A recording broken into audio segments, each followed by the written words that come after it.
Hey, what is going on, all you bus nuts, geeks, and enthusiasts out there? Welcome to another episode of Motorcoach World.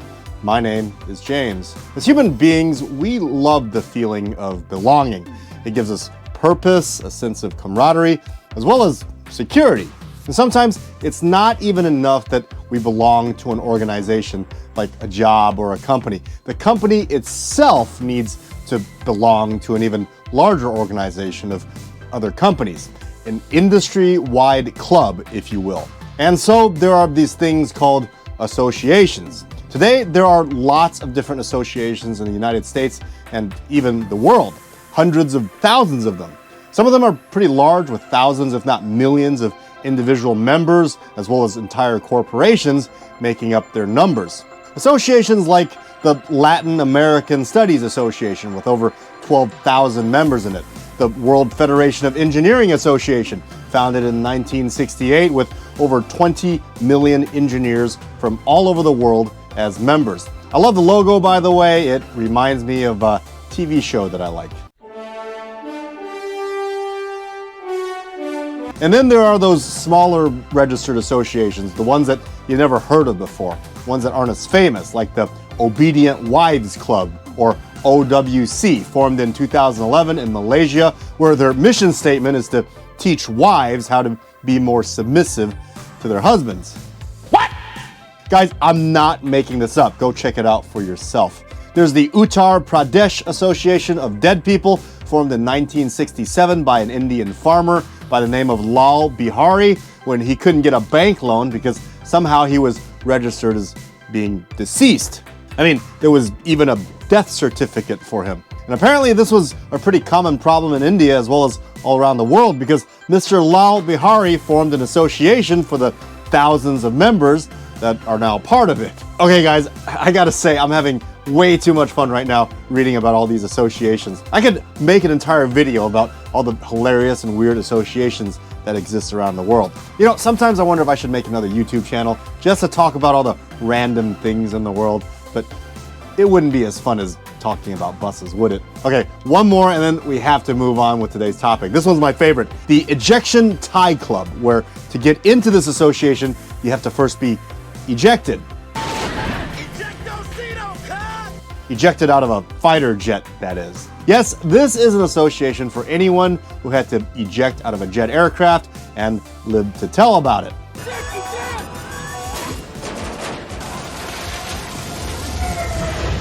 Okay, anyways, we gotta move on. With all these associations around the world, can you guys see where I'm going with this?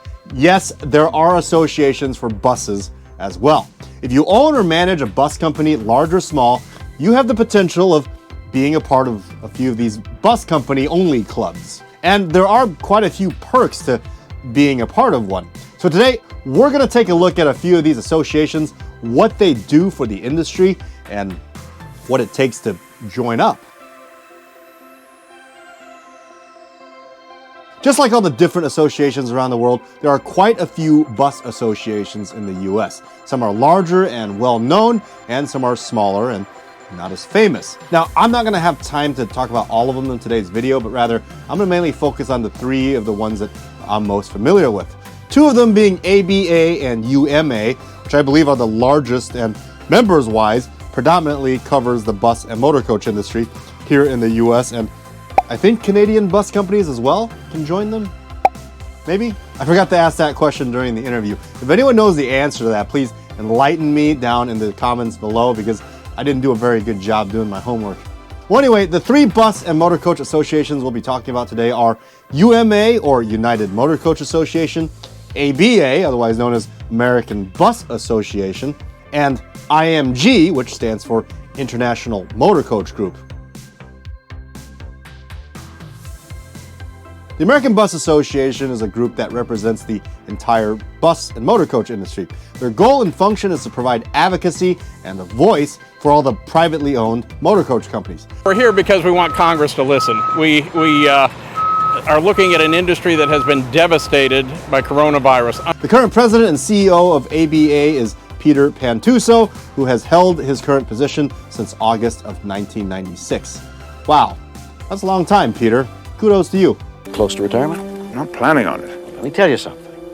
Don't. Because while you're there, you can make a difference. The organization was founded in 1926 when privately owned bus companies were overlooked when regulations were being added, removed, as well as changed. Most of these decisions made in Congress were mainly focused on the municipally owned city transit companies, which were funded by tax dollars and government rather than by profit and ridership like the privately owned mom and pop motorcoach companies. Unless you belonged to a municipally run bus agency, you really didn't have a voice back then, which made it very hard for anyone who wanted to run a privately owned bus company to survive.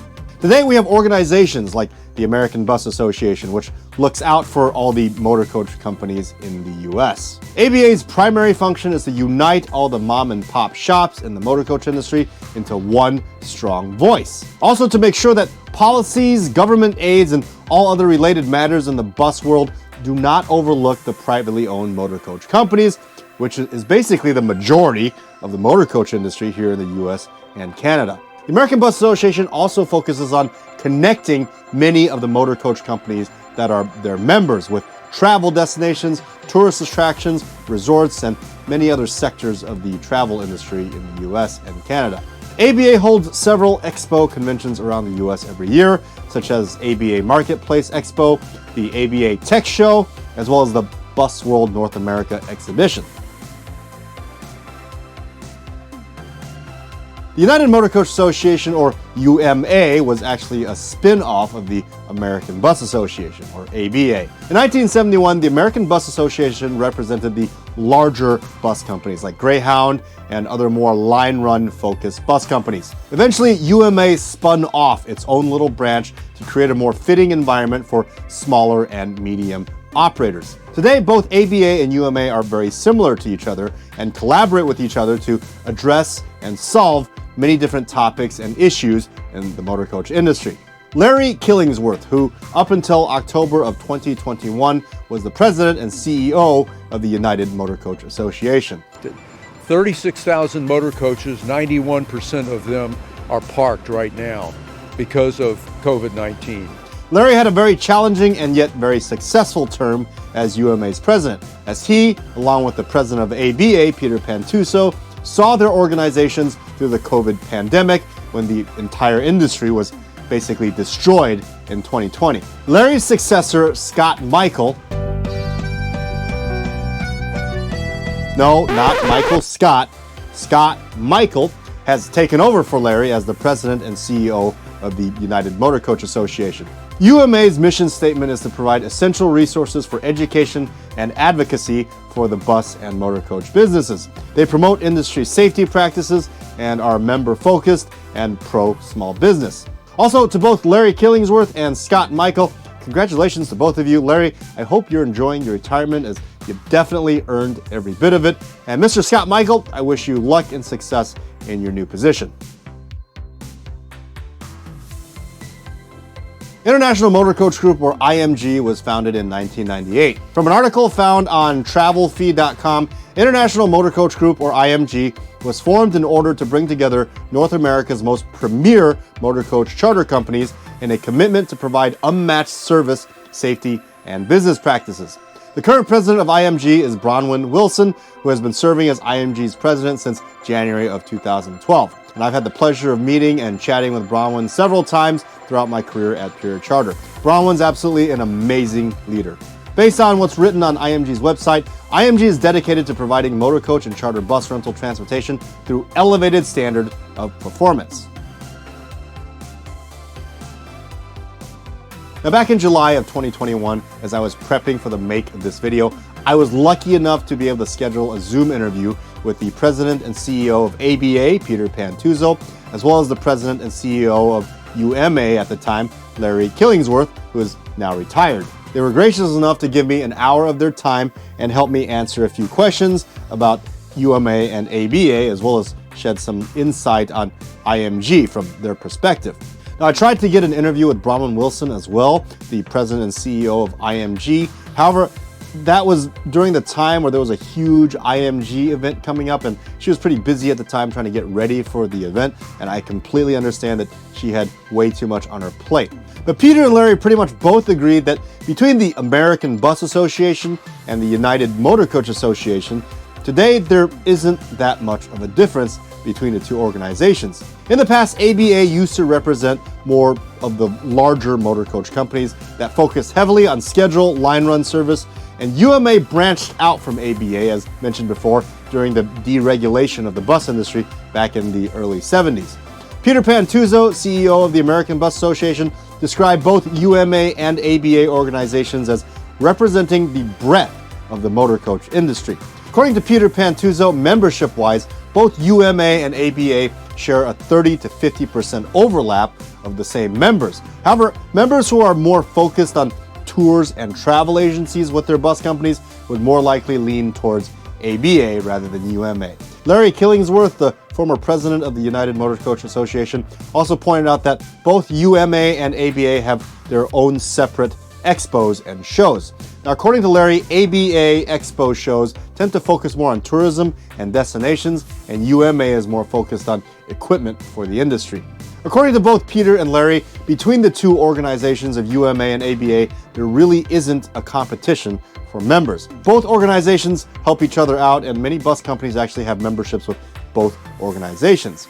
Peter did throw in the fact that both organizations do like to have some fun sometimes and compare numbers with each other. So I forgot to ask this question during the interview with Larry and Peter. So if you guys are watching, does the loser buy the winner a beer or something? Can you guys compare these numbers? Anyway, I also asked both Larry and Peter how they would compare both ABA and UMA to the International Motor Coach Group, or IMG. Peter explained that IMG is a private company with owners, whereas ABA and UMA are trade associations. Now, after speaking to Peter and Larry about comparing the three organizations, it was clear to me that you can't really compare UMA and ABA to IMG. Whereas ABA and UMA is an association to lobby and advocate for an industry made up of thousands of private mom-and-pop bus owners, IMG's mission is to create a network of members focused on upholding a higher standard for the motor coach industry. For the lack of better comparisons, IMG for bus companies is like the Michelin guide for restaurants. For a restaurant to have the status of being a Michelin star restaurant, the taste, quality, cleanliness standards must be much higher than that of the average restaurant that can pass a health and safety inspector. With IMG, for one of its bus companies to be able to wear its IMG sticker on its website, as well as its buses, the bus company must maintain a much higher level of safety compliance and quality of service and fleet than any average bus company that can pass a standard DOT inspection. So if you owned a bus company and wanted to sign up and become a member of one of these organizations, there are several criteria that you have to meet, and they do differ depending on the organization you want to join. Based on both Peter Pantuzzo and Larry Killingsworth's description of joining the UMA and ABA, the process and requirements are pretty similar for both of these organizations. For UMA, once you apply, UMA will do a check to make sure that the applicant's company is not doing anything illegal. A bus company applying to join must have a satisfactory safety rating from DOT to be able to be accepted. Peter Pantuzzo of ABA mentioned that ABA will do a check on their members every 90 days to make sure that their safety rating is being maintained. For both ABA and UMA, if a member's safety rating drops to a conditional safety rating, which is not good by the way, the member has 180 days to fix their rating. An unsatisfactory rating will result in the member being asked to leave if the rating isn't corrected in time. Both Peter and Larry stated that there is no fleet size criteria. Anyone owning at least one bus for charter can join both the UMA and ABA. Now, when I had my interview with Peter and Larry back in July of 2021, Larry said the cost of joining UMA with 1 to 2 buses is about $340 annually, and up to 60 coaches is about $1,500 annually. Peter described the cost of joining ABA as $500 annually for a small bus company under 10 coaches, and the price goes up after 10 buses.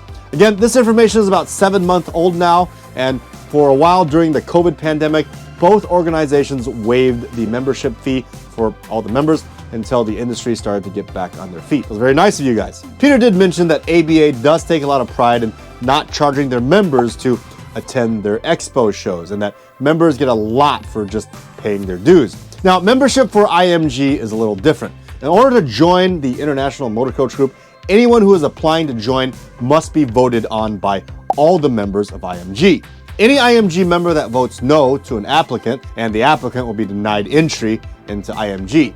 Now, I couldn't find anything on their website that listed how much their membership fees are. However, I did ask a few other IMG members, and the number hovers around $625 a month, regardless of fleet size.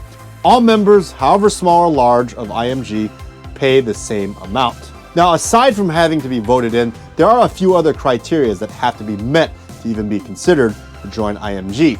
The applying company must have been in business for at least 5 years, and the applicant needs to have a fully operational in-house maintenance facility and staff. Now, just like UMA and ABA, IMG also has their national expos and shows throughout the year. They have separate shows for safety and compliance and maintenance and operations. All the expos of IMG involve classes taught by industry experts, showrooms, as well as a bunch of social events for all the bus companies to mingle with each other. So that part's still kind of similar with UMA and ABA. Now, real quick, I just want to say that for those of you who reached out to me and requested this video, as well as to Peter Pantuzo and Larry's Killingsworth, if you're watching this right now, I am so sorry that it took me 7 months to finally release this topic. I hope you guys will forgive me. And also, I mentioned this in the beginning of my last video. I've been invited by UMA to attend the National Motorcoach Expo this year as a guest celebrity at the end of February in Long Beach, California. And I'll be doing a few live streams as well as vlogging my entire trip while I'm there. So those of you who are wondering what these bus and motorcoach expos are like, definitely tune in on this channel, Motorcoach World, between February 23rd and February 25th. You can watch it live, ask me questions during the live stream. I'll try to answer all of them live, or you can watch the live recording after the fact if you missed the live broadcast. I'll keep the live stream recording on my Motorcoach World channel even after the live stream ends. So stay tuned for dates and times of the live stream. I'll bring that to you as time gets closer. Well, folks, I hope you enjoyed today's video. If you're watching this, you are part of the Motorcoach World.